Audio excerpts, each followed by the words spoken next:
बे समाव जोङो स्ल'गान होगोन बे समाव स्ल'गानखौ जोङो जेब्ला होगोन अब्ला गासैबो बे समाव बाहागो लायो गासैखौबो आं खावलायबाय एबसु एबसु एबसु We want peace. We want peace. दुलाराय बर' फरायसा आफादनि थाखाय दुलाराय बर' फरायसा आफादनि जोंनो नांगौ खौसेथि जोंनो नांगौ खौसेथि जोंनो नांगौ गोजोन जोंनो नांगौ गोजोन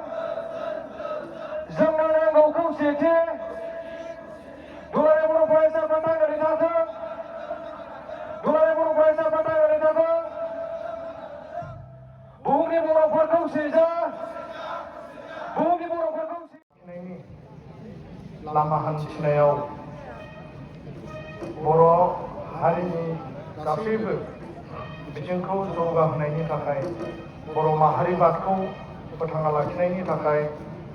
जोनोम मोननाय दुलाराय बर' फरायसा आफादनि गिबिसिन आफादगिरि मुगानि आगदारि बानेश्वर बसुमतारीनि दिनै जोनोम सान आरो दिनैनि बे 1 नभेम्बरनि 1942 मायथाइयाव बिथाङा जोनोम मोनदोंमोन आरो दिनै बे सानखौ जोङो कक्लाबारिनि नैबे गेवलां फोथाराव गाजा गोमजायै जों खुंफुंदों सासे गेदेमा महान बर'नि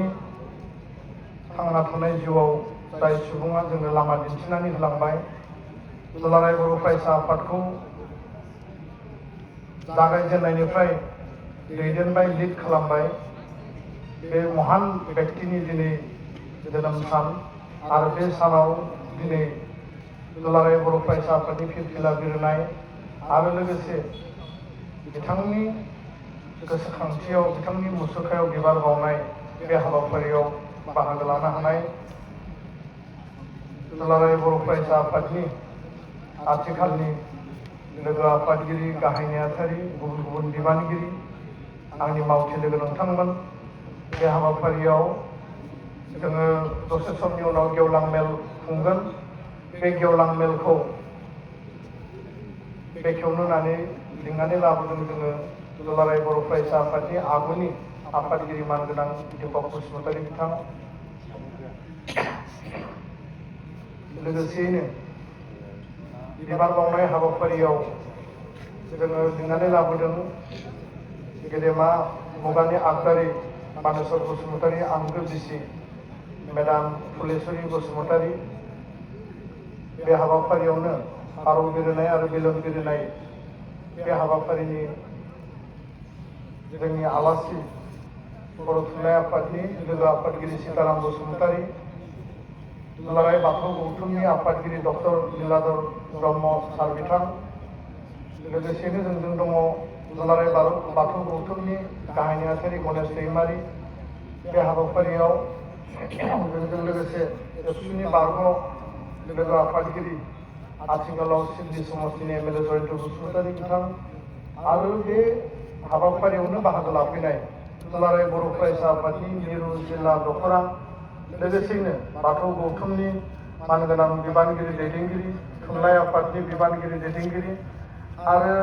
दिनै गुबुन गुबुन कलेजनिफ्राय हाई स्कुल हायार सेकेन्डारिनिफ्राय सफैनो हानाय मानगोनां जोंनि आंगो फरायसा फरायसुलि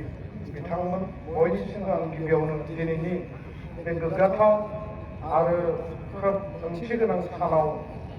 बालेश्वर बसुमतारिनि जि जोनोम सान बे सानजों लोब्बा लाखिनानै नोंथांमोननो आङो दुलाराय बर' फरायसा आफादनिफ्राय आफादारि हामलायनाय आरो गोसो गोरबोनि साबायखर बावनायखौ आं जासिहरबाय। मिजिंथिदों आनान गसाइनि सेराव बे समाव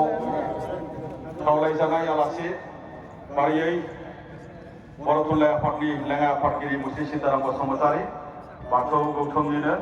मिरुनि आफादगिरि डक्टर लीलाधर ब्रह्म मानव गेदेर बिथांमोनखौ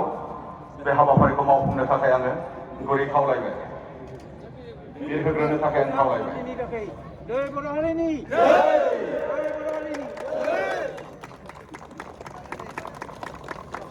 साबायखर थाबाय